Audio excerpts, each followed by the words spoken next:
దావీదు మరణించే సమయంలో తన కుమారుడైన సొలొమోనుకి హెచ్చరిస్తున్నాడు.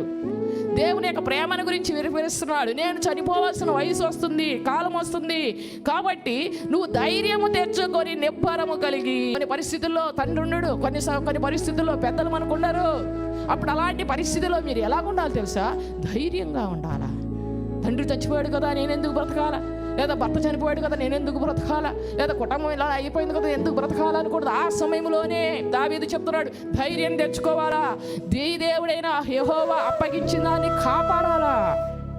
దేవునికి ఏమిచ్చాడో దాన్ని కాపాడాలా, మార్గాలు అనుసరించాలా. పూర్ణ మనసుతో, పూర్ణ హృదయంతో దేవుని నువ్వు సేవించినట్లయితే నువ్వు ఎలాంటి వాడు అని పిల్లలు అలాగుంటారు. కాబట్టి దేవుని బిడ్డలారా, దావీదు ఎంతో చక్కగా చెప్తాను, చనిపోబోతున్నాను, ఇవన్నీ ఫాలో అవ్వు, ఈ క్రమంగా నడుచుకో, ఇలా రియాలిటీగా ఉండు, నువ్వు ఒక టీచర్ లాగా ఉండు, ప్రజలతో చక్కగా పాలించు, దేవుడిచ్చింది కాపాడుకో. హల్లెలూయా.